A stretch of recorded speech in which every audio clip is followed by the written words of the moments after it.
She released a white wolf chained in gold bracelets. When he shifted, the bold Alpha King claimed her. The snow fell like whispers across the forgotten woods of Ardent Hollow that night, soft and soundless, blanketing the ground in white silence.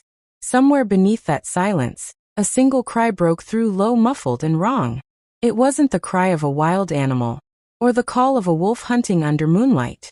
It was pain, deep, unrelenting pain, the kind that made the air itself tremble.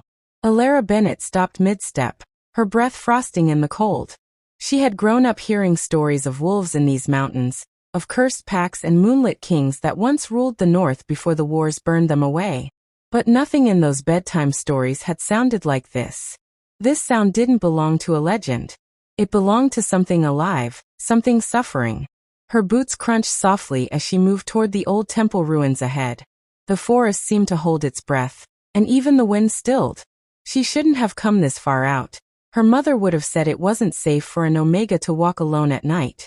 But Alara didn't feel like much of anything these days. Not brave, not reckless, just empty. Hello. Her voice echoed off cold stone. No answer. Then she smelled it. Not the metallic scent of blood, but something warmer, cleaner, impossible. Gold and cedarwood.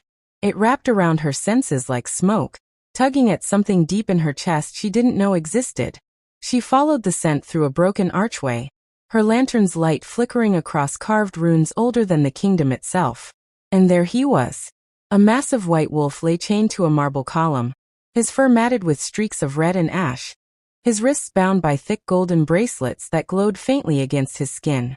Each time he moved, the metal hissed, searing light into his flesh. His eyes were closed, but even from where she stood, Alara could feel his strength. A living storm forced into stillness. She gasped, taking a step back, but the sound stirred him. His eyelids fluttered open, revealing eyes the color of pure moonlight. Not silver, but white gold, sharp enough to make her heart falter. He didn't growl. He didn't move. He just looked at her, and she felt the impact of that gaze like a physical force. He wasn't just looking at her. He was seeing her. Every hidden fear, every quiet night she'd cried herself to sleep in her tiny cottage. Every time she'd wondered if she'd ever matter to anyone. It was all there, reflected back at her in those eyes. "Who did this to you?" she whispered, though she knew he couldn't answer. The wolf's chest rose and fell slowly.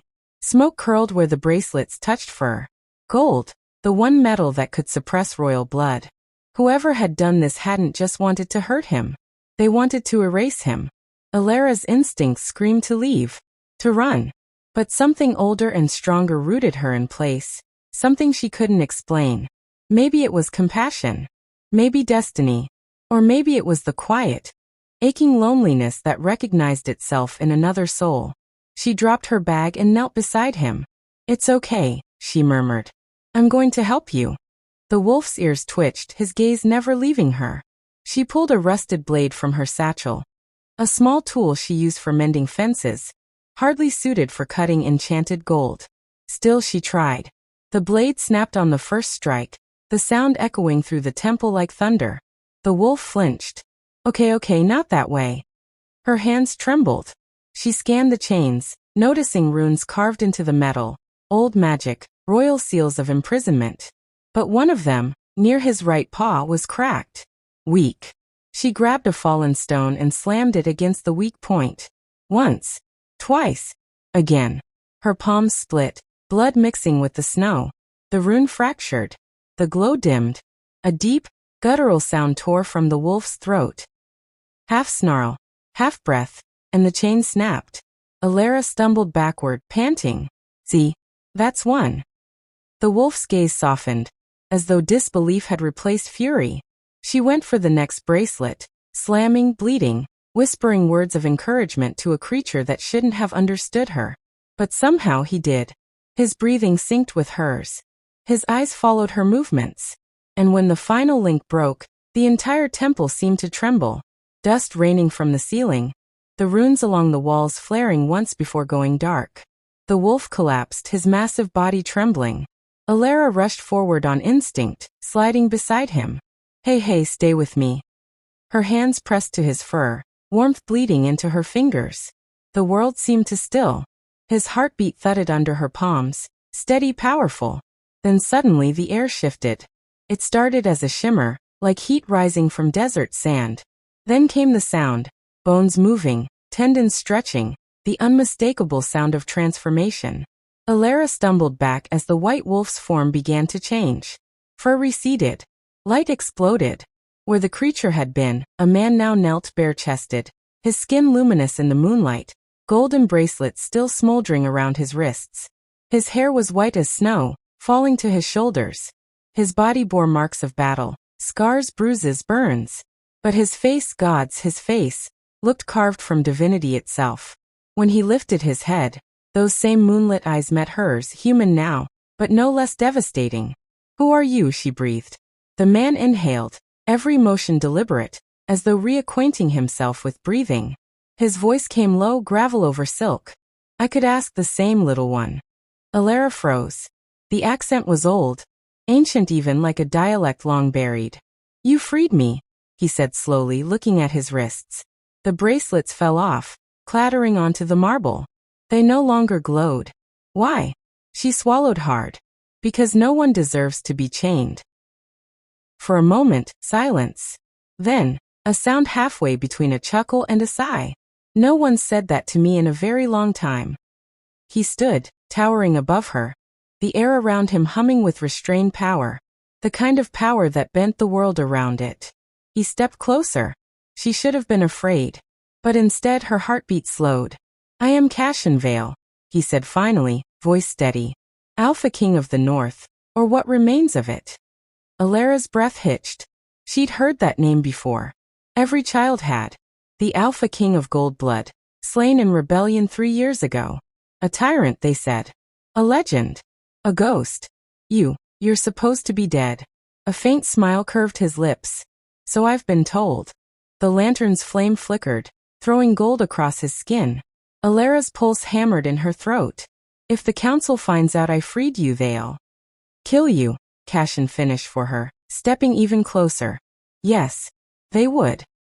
His gaze swept over her face. "And yet you did it anyway. I couldn't just leave you there." He studied her, eyes narrowing slightly. "You're Omega." Her mouth went dry. "How did you?" "I can smell it." His tone softened. "But there's something else, something hidden." She stepped back, instinctively defensive. "I don't know what you're talking about." He tilted his head. "Don't you?" Before she could reply, voices echoed outside, sharp, commanding. "Enforcers. Gold-armored, council-trained wolves." Cashin's eyes flickered, turning pale fire. "They found me." "Ela krapherbeg." "We have to go. There's a passage under the—" A crash interrupted her. The temple doors burst open, sending shards of wood flying. 4 enforcers stepped through, weapons gleaming under moonlight. Their leader, a tall man with cold eyes, smirked. Well, the Ghost King lives. The council will want his head in person." Cashin didn't move. His voice dropped to something primal. "You can try." The enforcers lunged. The world became motion and chaos. Blades flashing, claws raking, Cashin moving faster than Alara's eyes could track. He was a blur of power and rage, elegant even in violence. But there were too many. One blade caught his side, another hit his shoulder. Gold dust sparked from the wounds, not blood, light. Alara did the only thing she could. She ran forward, grabbed one of the fallen weapons, and swung with everything she had. The blade glanced off armor, useless, but it drew attention, away from Cashin toward her. One enforcer turned, eyes glowing red. "Stupid girl." Before he could strike, Cashin was there, his hand snapping around the enforcer's throat. "Touch her," he said, voice like thunder, "and you'll never speak again." He crushed the man's weapon, then his resolve. The enforcers fled. The last one didn't make it to the door. When silence fell again, Cashin turned, chest heaving, golden light dripping down his arm like liquid fire. He looked at her, really looked, and something inside him shifted. "You risked your life for me," he said quietly. "So did you," she replied. "You didn't have to protect me." A faint smile ghosted across his face. "Didn't I?" Outside, dawn began to break, the first light painting the snow gold. Cashin looked at it as though seeing it for the first time. Alara stepped beside him. What happens now? He turned his gaze to her, eyes softening. Now. He reached out, his fingers brushing her cheek, reverent. Now I protect the one who freed me. Even if it means burning the world to do it. The world smelled wrong. Cashin staggered once, just once after the fight. Not from weakness, but from something Alara couldn't name. The runes on the fallen council blades were still humming, faintly, like mosquitoes between her ears. She hated that sound. You're hurt, she said, chest still heaving. Sit down. His gaze flicked to her hands, still cut open, still bleeding from where she'd smashed those runes, and something in his face shifted. Reverence. Heat. Fury. Little Omega, he said softly. You're shaking. I'm fine, she lied through her teeth. He huffed the smallest laugh. You're a terrible liar. Her pulse stumbled. She wasn't used to being noticed. She especially wasn't used to being noticed by men like him. Most people didn't see Alara unless she was holding something. A tray. A bucket. A stack of clean sheets. Her whole life, she'd been the one who came in after the blood and the screaming, to scrub the floors, to carry out the broken. That was what Omegas were for in their world. Quiet hands, low scent, low threat. Soft things to be used and forgotten. Cashin looked at her like she was the only real thing in the room. She didn't know what to do with that. Sit, she repeated, pointing to a broken altar stone. He arched a brow at the command. Please, she muttered. That apparently amused him. You order an Alpha King. You are either very brave, little one, or very untrained. And you're going to bleed out in the snow if you keep standing there trying to look impressive. That earned her a full laugh. Low, warm, startled. He sat. Alara dropped to her knees in front of him, hands already moving. She pulled gauze and salve from her satchel, mortal supplies, human supplies, and pressed them to the slashed flesh at his ribs. Cashin hissed. Sorry, she whispered. Don't, he said. Don't apologize for healing me. Her throat tightened. No one had ever said that to her before. He watched her work in silence for a long moment. Then softly. You don't shift. It wasn't quite a question. Alara's stomach clenched. No. You're human-born. Yes. Human Omega, he said, tasting the word. That's rare. Obsolete, she corrected, bitter without meaning to be. The council doesn't exactly advertise that we exist. We're not strong enough to fight, not bonded enough to be worth taking, not wolf enough to be considered pack. We're liabilities. Cashin's jaw flexed. They call you liability? They call us unfortunate assets. She tried to laugh. It came out flat. Mostly we get sold off as household staff or mated off to low-rank wolves who need someone compliant. We're not threats. That's our value. Images flashed through his eyes then. Fast and ugly. She didn't see them, but she felt them. Like heat rolling off a fire. Fury. Old fury. Layered fury. Who owns you? He asked quietly. Alara blinked. What? Who claims you? He repeated. What alpha holds your contract? There it was. The practical question under the soft one. Because in their world, a human Omega alone was either branded property or prey. Alara swallowed. The Luna of Winterwatch took me in when I was 13. I cleaned for her. Laundered. Ran errands. Cooked. It wasn't, she hesitated. It wasn't the worst place I could have ended up. That was true. It also wasn't the whole truth. You left, Cashin said. That part wasn't a question. Alara's eyes flicked up to his. He was watching her face like the answer mattered. I didn't fit, she said simply. Cashin's gaze dropped to her hands. The split skin. The blood. The way she hadn't let herself flinch. No, he said softly. I think you fit nowhere because nowhere deserved you. Her breath caught. That wasn't fair. He couldn't just say things like that. Cashin, she whispered, and it felt strange in her mouth. His name, not his title. You said you're Alpha King. That means the council chained you. Why? Why would they bind you in gold? His jaw tightened. For a heartbeat, she thought he wouldn't answer. Then he did. Because I told the truth, he said. Her hands stilled on his skin. Cashin leaned back against the altar stone, exhaling slowly. Lantern light painted his scars in warm relief. His eyes had gone distant, not detached, just remembering. They're not what they say, Alara, he said quietly. The High Council, the Elders, the Sanctified Ring, all those fancy titles? They're nothing but men who got old and afraid. Afraid of what? She asked. Of change, Cashin said. Afraid of losing control. Afraid of bloodlines they can't command and bonds they can't tax.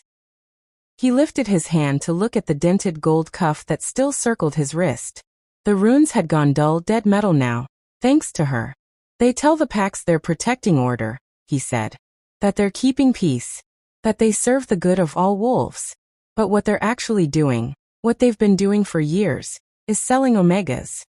Her stomach lurched. Selling, she echoed, voice barely there. Human omegas like you, Cashin said, eyes locking onto hers. Packborn omegas too. Doesn't matter. Unmated, unprotected, unclaimed? You go on a list. The council sells you to the highest bidder. Alphas. Betas. Private collectors outside our borders. Anyone with coin. They call it relocation. They call it bond placement. What it is trafficking. Air left her lungs. He wasn't lying. She could feel it. Her body knew it like it knew cold and hunger. That's not. Her throat closed. No. The council swore those rumors were rogue propaganda. They said any Omega who left was reassigned for pack stability. They said. I know what they said, Cashin said, voice going dark. I heard the pretty speeches. I read their stability orders. I stood in their chambers while they called it mercy to cage a girl because her scent was distracting, the wrong male. Alara felt sick. He kept going, almost gently, like peeling off a bandage slow instead of ripping it. I was going to expose them, Cashin said. Not to the people they control. To the alphas they're afraid of. The old bloodlines. The ones that still hold sway in the north, down in the river packs, out past the frost line. I gathered records. Names. Routes. Proof. I planned to call a convergence. Force them to stand in open ground and answer before every dominant in the territory. And, she whispered. Cashin smiled without humor. And before I could open my mouth, they branded me a traitor, slipped gold on my wrists, threw me in a sanctum, and wrote a very dramatic public execution notice. Alara's eyes stung. And you've been here since then. 3 months, he said calmly. Her stomach twisted. 3 Cashin 3 months? In the cold? Yes. In chains that burn you every time you breathe wrong. One corner of his mouth twitched. There's not a lot of freedom of movement in high treason. Something in Alara snapped. It was so fast she didn't even feel it happen, like a thread pulled tight, her whole life finally tearing loose. That's wrong, she whispered. That's wrong. Cashin watched her. And something like pride, real pride, bone-deep pride, flickered in his eyes. Yes, he said. It is. They can't just take omegas and sell them. Her voice shook. They can't just cage you because you threatened to tell the truth. That's not law. That's not protection. That's slavery, Cashin finished softly. Her breath stuttered. He leaned forward. Very slowly, very deliberately. Do you understand now, he murmured, his voice gone low and lethal.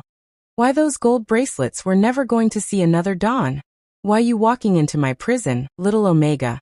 Holding a dull knife like you thought you could threaten gods, just rewrote the entire balance of this territory. Her throat worked. I didn't threaten anyone.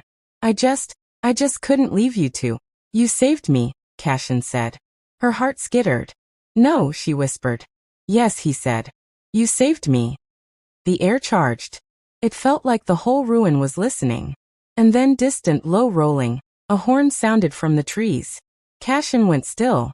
Alara froze. What is that? She asked. His eyes flashed. Loyalists. Yours. He smiled then, slow and sharp and beautiful. Mine. The horn sounded again, closer this time. It wasn't a horn, she realized. Not really. It was a howl. Layered, harmonized, lupin, echoing through old stone and pine until it vibrated in her bones. It wasn't wild. It was ceremonial. Calling. Answering. Claiming. Figures moved between the trees. They came quiet and lethal through the snow. At least a dozen of them, dressed in charcoal and ash, not council armor. Wolves. Real wolves. Not the polished enforcer kind, but the kind that looked born from frost and winter war. Men and women with hard eyes and scarred throats. And that same roiling dominance Cassian carried like a second skin. The one in front dropped to one knee the moment he was close enough to scent Cassian. My king. Alara felt Cassian's aura snap over the clearing like a cloak. It wasn't a thing you could see. It was a thing your body understood before your mind caught up. Authority, yes. Power, definitely. But there was something else threaded through it. Something steady, anchoring. Protection. Cassian didn't even raise his voice. Status. Border sweeps clear. The kneeling wolf said. 2 council scouts within range. Neutralized. No survivors to report back. Wards are holding for now, but we'll have to move before sunrise or they'll lock the airspace. Alara blinked. Airspace. The wolf glanced at her with quick, startled interest, like he hadn't realized anyone else was here. His nostrils flared once. He went still. He looked at Cassian. Then he bared his throat in a way that felt less like submission and more like oh, he murmured. His voice shifted, rough with surprise. My king. Cassian didn't bother pretending not to know what he meant. Say it. The wolf's mouth curved. You found her. Alara's brain scrambled. Found who? No one answered her. Love that for her. Cassian rose, crossing to her in 3 slow, unhurried steps. He didn't touch her, not yet. But he stopped close enough that his heat pressed against her front and the scent of him filled her head. Pine smoke, winter. Something like sun-warmed metal. Alara, he said quietly. Listen to me. Her pulse jumped. I don't have time to explain this gently, he went on. So I'll explain it fast. That sounds reassuring, she muttered. The corner of his mouth twitched like he wanted to smile, and was currently very busy not dying so he couldn't. There's prophecy on my bloodline, he said. Old. Older than this temple. Older than council law. It says the king of Wintergold. That's my line. Will fall to gold and frost, betrayed by his own council. Alara swallowed. That happened. Yes, he said. But that's only the first half. Her skin prickled. What's the second half? His eyes softened. The king rises when she breaks his bonds, Cassian murmured. The one born Omega without a wolf. Human marked. Unclaimed. Unseen. The one nobody values. The one nobody counts. The one nobody protects. It says she'll free him with her own blood before dawn and stand between him and death without a scent claim to shield her. And when she does, everything changes. The world tilted. Her mouth opened. Closed. That's not, she shook her head. No. No, that's not me. That can't be me. Omegas like me don't get prophecies. We get work assignments. Alara, he said softly. Look at me. She did. And the world steadied, somehow. There was a tether there. She hadn't noticed it in the panic and the blood and the adrenaline. But now, with his eyes on her and his presence wrapped around her like heat in winter, she felt it. A pull. A hum. A thread. Connecting. Her heartbeat synced with his. Her breath fell into rhythm with his. She didn't understand it. Her body did. Her bones did. Her soul did. What are you doing to me? She whispered. Terrified and not at all terrified. Nothing, Cassian said, voice low. That's the point. She swallowed. Cassian. Alara, he said, and her name in his mouth felt like a vow. You have to hear this part. Because this is where things stop being quiet. Quiet? Nothing about tonight had been quiet. The prophecy, he said, calls you Heartbinder. She blinked. That sounds dramatic. It's not a pretty title, one of the wolves muttered under his breath. Cassian shot him a look. The wolf shut up instantly. Cassian turned back to her. Do you know why my council feared me, little Omega? Because you were going to expose them, she whispered. Yes, he said. Do you know why they fear you? Her laugh was sharp. They don't even know I exist. Cassian's smile went razor-soft. Exactly. He dipped his head until his forehead nearly touched hers, his voice dropping to something only she could hear. They don't know you exist, he said. and you are the only thing on this earth that can end them. Her heart stopped. What? It's not strength they're afraid of, he murmured. It's loyalty. It's bond. You can do something no council weapon can do, Elara. Something no alpha can force and no law can counterfeit. You can anchor a king. Her lips parted. Anchor. When an alpha king goes feral, he said quietly. When rage or grief or gold magic rot sets in, it ends the same way every time, with a slaughter. The king loses himself, takes half a territory with him, and the council swoops in afterward, wringing their hands, saying, "Oh no, what a tragedy, we'll clean up." Elara swallowed hard. Cashin's gaze didn't waver. But a heartbinder, he said, can pull a king back. I can't. You can, he said. You already did. Her breath hitched. When? Just now. His voice roughened. When they came through those doors and you moved. Elara, I was one breath away from tearing that temple apart. I would have killed them. I wouldn't have stopped. I've been chained for 3 months. My wolf is half wild from pain. I'm bleeding. I'm humiliated. I'm one heartbeat from ruin. And then you stepped in front of me and said run. She opened her mouth. Nothing came out. Cashin exhaled, like saying it hurt and healed him at the same time. And I did, he said simply. I obeyed you. Elara blinked. I don't obey, he said softly. Not counsel. Not threats. Not fear. But I heard you, and I listened, and I didn't break. You steadied me. You stopped me from losing myself. You anchored me. Her throat burned. That, Cashin whispered, is heartbinder. The words hung in the cold air between them, pulsing like a living thing. She felt suddenly unsteady. Cashin. He lifted a hand. Not touching yet. Just hovering. Asking. May I? He asked quietly. She nodded. He framed her jaw with one big, battle-marked hand. Warm. Careful, like she was something priceless and breakable. My control is not what it should be, he said softly. Not after what they did. My temper is dangerous. My wolf is in blood surge. My judgment is compromised. I should be a threat to everyone within a mile right now. You're not, she whispered. I'm not, he agreed, voice almost wondering. Because you're here. Because you're breathing in my space. Because I can hear your heart, and it's telling mine to match. Do you understand how impossible that is? She shook her head. His thumb brushed her cheekbone slow. It means you're mine, he said. The world narrowed. Elara's breath tangled in her throat. Cashin. In our law, he went on low, steady, inevitable. Heartbinder outranks council decree. Outranks forged bonds. Outranks challenged rank. An alpha king can't be tried, killed, or bound without his heartbinder present and consenting. It's older than gold law. Older than the council. It was written into pack code before any of them crawled out of their caves and started calling themselves high authority. Her pulse hammered. The second you broke those bracelets, he said. You made me untouchable. I what? And Cashin said, eyes burning molten pale fire. You just made yourself the single most valuable life in the north. Which means one thing. He stepped in. Closed that last inch. Let his scent wrap around her like heat and pine and snowfall. I protect you now, he murmured. Always. Against everyone. At any cost. Her lips parted. Her bones felt like lit wire. Cashin, she whispered dizzy. What are you saying? His gaze dropped, just once to her mouth. When his eyes lifted again, she swore the snow itself held still to listen. I'm saying, the Alpha King said, voice gone lethal velvet. You belong to me. And I claim you. Every loyalist within earshot went absolutely, perfectly still.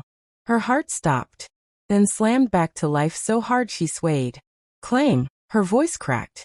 Cashin, I'm human. I don't shift. I don't have a wolf. You can't just, I'm not. His hand slid from her jaw to the back of her neck, warm and steady. Not forcing. Anchoring. Elara, he breathed. Listen to me very, very carefully. She swallowed. In council law, he murmured. What I'm about to do is punishable by death. Her stomach dropped. That seems not ideal. In old law, he continued, the corner of his mouth twitching. It is binding. Binding. It makes you untouchable, he said simply. No alpha, no council hound. No enforcer can lay a hand on you without invoking a blood war. They can threaten. They can posture. They can lie. They cannot touch. Her bones buzzed. Her chest felt too tight. Cashin, she whispered. What are you going to do? His voice dropped into something so soft she felt it more than heard it. I'm going to put my mark on your throat, he said. Her vision went fuzzy. And then, he added quietly, we're going to walk out of these ruins together. And the world is going to understand exactly what that means. Her mouth had gone dry. Is it going to hurt? Yes, he said honestly. Then with a ghost of a smile. You'll forgive me. That shouldn't have made her stomach flip. It absolutely did. He leaned in, his lips brushing the shell of her ear. Last chance to run, little Omega. Right. Okay. So, options. She could step back. She could say no. Cashin was an alpha king, yes, but he wasn't coercing. He was giving her a door. She could walk through it. She could choose the old life again. Laundry and errands. Scrubbing other wolves' messes out of stone. Keeping her head down. Keeping her pulse slow. Keeping her scent neutral. Or, she could step forward and let this happen. Let the most dangerous male in the Northern Territories wrap his claim around her like armor, and drag her into a war she didn't start. And maybe end the council that had been quietly selling Omegas like livestock for years. It didn't feel like a hard choice. It didn't feel like a choice at all. Alara tilted her head. Bared her throat. Do it, she whispered. Cashin's control snapped. Not violently, not the way she'd expected, not teeth and growling and pinning her to stone. No.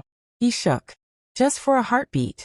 Like the force of his need to touch her almost broke him. That's it, he rasped, voice wrecked. Good girl. Heat flashed through her so fast her knees wobbled. Then his mouth was on her skin. It wasn't gentle. It wasn't cruel. It was reverent. His lips pressed to the hollow where her pulse sprinted. A low rumble built in his chest. Not a growl. Not quite. Something deeper. Older. A vowing sound. She felt it vibrate all the way down her spine. Then she felt his teeth. Sharp. Possessive. Claiming. He bit. White-hot pressure speared through her. Bright and shocking. Pleasure braided with pain so tightly she couldn't tell where one ended and the other began. She made a sound she'd never heard from her own body before. Half gasp, half broken whimper. And Cashin answered with a sound of his own. Raw and hungry and awestruck. The world blew open. Heat flooded her veins. Her skin prickled. Her heart kicked, then sank to his again with brutal certainty. The cold vanished, chased out by something fierce and alive roaring to the surface from somewhere she hadn't known existed. Oh, there it was. Not a wolf. Something else. Something human and not, soft and steel at the same time. Her. When Cashin lifted his head, his pupils were blown wide, his breathing shredded, his mouth stained with a smear of her skin. He looked a little wrecked. That felt unfairly good. Cashin, she breathed. He pressed his forehead to hers. Mine, something inside her hummed. Mine, mine, mine. His answering growl came from so deep in his chest she felt it against her sternum. Heartbinder, he whispered, reverent. Alara. Yeah. If anyone tries to take you, he said calmly, like he was commenting on the weather, I'll end this continent. Her throat made a noise all on its own. The loyalists exhaled like they'd been physically holding their breath. It's done, the kneeling wolf said hoarsely. Moon witness. Pack witness. Cashin's mouth curved, satisfied and lethal. Good. Alara swayed dizzy. He caught her instantly, one arm banding around her waist, his other hand braced firm and warm against the small of her back. Easy, he murmured. I'm okay, she breathed, though her legs were definitely made of melted candle now. You're shaking. That is not my fault. He rumbled. The loyalist closest to them cleared his throat softly. My king. We have to move. Council patrols will sweep again at first light. Their drakes will be airborne. Alara blinked. Their what will be what? Cashin didn't look away from her. Later, little Omega. She stared up at him. Please tell me that was a metaphor. It was not, said another wolf grimly. Of course not, she muttered. Cashin's mouth twitched. Then, just like that, the softness in him shifted back to iron. He straightened, keeping her tucked firmly against his side like he had no intention of letting her out of arm's reach ever again. He addressed his wolves without raising his voice. "We move north," he said. "Through the river break. No scent trails. No lights. Cade, you run point. Mira, you watch our six. Anyone even smells council metal, you sing out." "Yes, Alpha. Yes, my king." Cashin looked down at Alara again. "You walk with me." She swallowed. "Okay. Stay in my shadow. If I tell you to drop, you drop. If I tell you to run, you run. If I tell you to close your eyes, you close them and don't open until I say so." Her pulse hammered. Are we expecting that level of drama? He gave her that hungry almost smile again. "Always. Gods help her," she smiled back. They ran. Alara had never run like that in her life. Cashin moved like winter storm. Effortless. Silent. Devastating. The world blurred around them. Trees whipping past, snow flashing white under the moon. His loyalists ghosted alongside, eyes sharp, ears twitching for any sign of pursuit. Alara's lungs burned, her legs screamed, but every time she stumbled, Cashin's hand tightened at her waist and she stayed upright. At some point, she didn't see when he shifted. It wasn't like in stories. It wasn't a neat flicker where one body disappeared and another appeared. It was brutal and beautiful and holy. Bones reforming. Light bleeding into fur. Power crystallizing into shape. One heartbeat he was man, the next a massive white wolf with pale gold eyes and scars across his flank, and gods, he was the most incredible thing she had ever seen. He dipped his head. She understood. She climbed onto his back. Like she'd always been meant to. Like her body had been waiting its whole life for the feel of his fur under her palms. They rode through pre-dawn darkness like a promise being carried. By the time the first thin rim of morning touched the edges of the world, they'd reached an outcropping of stone overlooking a frozen river. The wolves slowed. The air hummed. She felt it, wards. Old magic. Protective nets woven into the land itself. Safe. For now. Cashin shifted back, catching her before her legs could betray her, and dump her on her face in front of his entire warband. "Thank you and good night." He didn't let go. "Breathe," he murmured into her hair. "I am breathing," she whispered into his bare chest. "You're vibrating." "I am processing." He huffed, and she felt more than heard his quiet laugh. When she finally pulled back, the sun was just cresting the far trees, streaking the ice with pale gold. Cashin watched it for a long moment. It hit her then, all at once, like a blade between the ribs. He hadn't seen sunlight in 3 months. She swallowed hard. His profile was all harsh lines and quiet hunger, shadows and light carving his face in a way that made her chest hurt. It wasn't awe on him. It was relief. Raw, aching relief. He was alive. Because of her. Oh gods. She was in so much trouble. "What happens now?" she whispered. Cashin didn't answer right away. His gaze stayed on the horizon. The sun touched his skin, and the mark he'd left on her throat pulsed, warm. "Now," he said finally, "we burn them." Her mouth went dry. "Burn who?" "The council," he said simply. "The ones who chained me. The ones who think omegas are property. The ones who would have sold you by spring to some aging beta with a temper and called it reassignment." Her stomach rolled. "We'll drag them into daylight," Cashin said softly. "We'll tear their records out by the root and nail them to the gates where every pack can see. We'll walk into their pretty marble hall and make them answer to the laws they pretend to serve. And when they try to twist it, because they will, and paint me as a threat and you as corruption." He finally looked at her. And gods, the way he looked at her. "I will stand in front of every alpha left in the north," the king of Wintergold murmured, "and tell them that this human omega with bleeding hands broke gold to free me. That she is Heartbinder. That she is mine. That she is protected under old law. And I will dare any one of them to say otherwise." Her heart climbed into her throat. "Cashin," she whispered. He leaned in, brushing his mouth against her temple in something that was not quite a kiss and not remotely platonic. "They will come for you," he warned softly. "They will lie about you. They will call you whore and witch and traitor. They will try to turn the packs against you." And his jaw clenched. I will want to rip their throats out. Please don't, she whispered automatically. He let out a rough laugh. See? Heartbinder. Her lips curved. He sobered. Elara. Listen. She did. If they take you, he said, and his voice went low and lethal. If they so much as touch a hair on your head, I will stop being a king. Her breath stilled. I will become a weapon, Cashin said. I will raise strongholds and salt their fields and turn their rivers to grave water. I will tear out the beating heart of this territory, and I will not stop until there is nothing left for history to name. Her chest ached. And that is why, he finished quietly. They fear you more than they fear me. She stared up at him. Wind tugged at her hair. Frost glittered in the early light. Somewhere below, the river cracked under its own weight with a sound like distant thunder. Cashin, she whispered, voice shaking. They're going to call me your weakness. His expression softened into something devastating. They can try, he murmured. But I know the truth, little Omega. Her heart flipped. What's that? You, he said, voice rough and sure, are the reason I didn't break. Something inside her just opened, like a door off its hinges. Just like that. Oh, she breathed. His hand slid up, curling around the back of her neck. His forehead rested against hers again, his breath warm on her lips. Oh, he echoed. They stayed like that, pressed together at the edge of a frozen world, for a long, quiet moment. Nothing between them but breath and promise and the pulse under each other's skin. Then the loyalist called. Cade stepped forward, clearing his throat. My king. We should keep moving.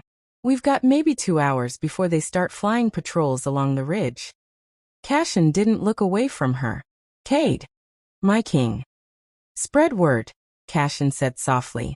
The king of Wintergold lives. The council lied. And the Heartbinder walks at his side.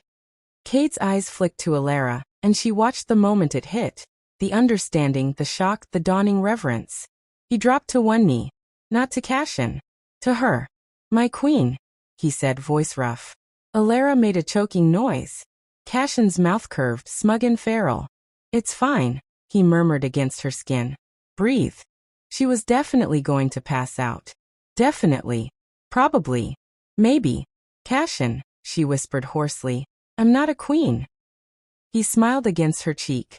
Tell them that, he breathed. Not me. Her face burned. He straightened, finally, reluctantly, and offered his hand. Come, he said. Let's go into government. That was the moment Elara understood there was no going back. No laundries. No quiet corners. No safe, invisible life. Not anymore. That was the moment she stopped being no one, and became the girl who broke gold. That was the moment a human Omega with no wolf and no standing and no worth, according to the council, stepped into the winter light beside the most dangerous male in the north, and let the world see her. That was the moment everything changed. Welcome to Wintergold Stories, sweetheart. If you're still here, if your pulse is still doing weird things in your throat, if you felt that little jolt when Cashin said, you belong to me, congratulations. You're exactly where you're supposed to be. You've just heard the opening chapter of a bond the High Council swore could never happen. A human-born Omega, no wolf, no rank, no protection, walks into a ruin with bleeding hands and breaks enchanted gold that was designed to hold a king. And the king she freed? Not some half-mad rogue. Not some outlaw with a grudge. The Alpha King the council publicly declared, executed for treason. A king they chained in secret because he tried to expose what they've really been doing to Omegas like Elara for years. This is what we do here. My name is Ken, and this is Ken's Romance Stories, where the stories they try to bury don't stay buried. Every week, I bring you the truths the council doesn't want circulating in pack channels. The trafficking rings hidden under words like reassignment. The bloodlines the High Council swears are extinct. The prophecies they burned and rewrote to keep certain mates from ever finding each other. And the quiet, ordinary girls who turn out to be the one thing the system can't control. Tonight's story? It wasn't about a king getting his throne back. It was about an Omega who was never supposed to matter. Elara Bennett. Human. Unshifted. Legally disposable. No pack bonds. No lineage advantage. No wolf to snarl for her. Just soft hands, a stubborn mouth, and a moral line she refused to step over. The council counted on wolves like her, never lifting their heads. They built an entire economy on it. They did not plan for one of those unfortunate assets to walk into an off-books holding site, smash ancient gold restraints with her bare hands, and trigger a prophecy older than the northern courts. And listen, I know you felt it. We all felt it. That moment when Cashin told her quietly, "You saved me." That wasn't dominance. That was reverence. That was an alpha king, a real alpha king, not a council puppet, admitting that his control, his sanity, his survival are tied to a human omega no one bothered to register. That's not weakness. That's bond. And bond terrifies corrupt men more than power ever will. Here's what matters going forward, so pay attention. 1. Elara is a heartbinder. That word isn't myth. It's not poetry. It's law older than the council. A heartbinder is the one person who can call a feral king back from the edge. The one soul whose voice can cut through bloodlust. The only living leverage against an alpha king's rage spiral. You know how the council keeps justifying emergency interventions every few years? You've heard the speeches. Such a tragedy. The northern king lost control. We had to neutralize him for public safety. Except now you know the truth. They engineer that loss of control. They remove or kill anything that could ground him. Then they swoop in and clean up what's left. Elara is the safety they couldn't get to in time. That's why Cashin said, "Now I protect you. Always." It wasn't romance fluff. Okay, it was also romance fluff. But it was strategy. If they take her out, he burns. If he burns, the North bleeds. If the North bleeds, the council steps in with order. If she lives, that plan dies. So yes, Cashin is dangerous. She's the only thing that makes him disciplined instead of catastrophic. And he just marked her in front of witnesses. That wasn't possessive for the sake of possessive. That was political warfare. 2. The council is about to declare Elara a threat. You heard Cashin lay it out. You heard Kate bow. "You found her," he said. "My queen." Elara didn't ask for that title. Doesn't matter. Someone's going to say queen. Someone's going to say illegitimate. Someone's going to say witch. Someone's going to say, the human seduced the king and corrupted his judgment. Sound familiar? It should. They run this play every cycle. They've been doing it for 200 years. Blame the mate. Discredit the bond. Call it manipulation instead of destiny. Call it corruption instead of power. Call her a problem, not a person. Except this time? Every single one of Cashin's loyalists saw the mark go on her throat and heard him say, in plain words, "You belong to me." That's old law. Old law outranks council theatrics. Any alpha who stands up in convergence and pretends not to recognize that bond is going to out themselves, in front of every pack, as either council-owned or suicidal. 3. Elara is not a wolf. Reread that, because this is important. Elara cannot shift. Her bones don't break for the moon. She doesn't have claws to flash or a feral form to weaponize. She is, by every measure the council uses to determine value, fragile. And still, she stepped between Cashin and an execution squad. Bleeding. Shaking. Human. That's not because she's fearless. That's what happens when someone who has never once in her life been protected finally decides she's done letting the world hurt on her watch. That is a different kind of power. One the council doesn't have language for. One they cannot legislate against. 4. Cashin isn't just in love. He's lethal about it. Listen to his exact words. "If anyone tries to take you, I'll end this continent." That is not metaphor. That is not a pretty promise. That is a geopolitical threat from a monarch with an army of ferals at his back and old law on his side. He didn't call her his weakness. He called her his line. And if you don't understand why that matters, you've never seen what an unanchored alpha king does to a capital when he's run out of reasons not to. So here's what's coming. And this is the part where you lean forward, because I promise you, we are just getting started. Cashin and Elara are heading north to rally Wintergold. He's going to call convergence. That means every remaining alpha, beta, elder, and power holder in the northern territories will be dragged, willingly or not, into one open circle. The council will try to control the story. They'll talk about public safety. They'll waive forged contracts. They'll swear Alara's claim is illegal. Alara? She's going to stand in front of all of them, human and unshifted and marked, and tell them the truth. My king was chained for telling you what they're doing to Omegas like me. And then he, not his spokesman, not his beta, not a council-approved mouthpiece. He is going to stand beside her, bare his throat to her hand where everyone can see, and dare anyone to call her a lie. That's not seduction. That's revolution. And I know what you're thinking. You're thinking, okay, Celine, I love them, I would die for them, I would absolutely let Cashin say good girl to me and black out on the spot, but be honest with me, can they actually win? Here's my answer. They already did. Not the war. Not yet. But the first move? The one the council never recovers from? That already happened. The moment Alara tilted her chin and said, do it. That was it. That was the break. That was the instant a quiet, disposable, human Omega became something the High Council cannot survive. Because it proved something they never wanted the Pax to see. Power doesn't always look like armor. Sometimes it looks like a girl with split palms and a shaking voice, standing in front of a king and telling him, please don't die here. Run. If that doesn't make your chest tight, check your pulse. Now, you know what I'm going to say next. If you felt that bond snap into place like a live wire when Cashin whispered, you belong to me, hit that like button. If you believe that Alara, human, unshifted, overlooked, deserves the title Cade gave her, drop a crown emoji in the comments right now. I want to see a wall of them. If you're screaming, he called her heartbinder, same. Tell me your favorite moment. Was it Alara smashing gold with her bare hands? Cashin kneeling to sunlight for the first time in months? The way he went absolutely ferocalm the second someone pointed a weapon at her? Or was it the mark? Be honest. Because look, I know you. I know us. We don't come here for mild. We come here for the instant the mate bond hits like a lightning strike you can taste.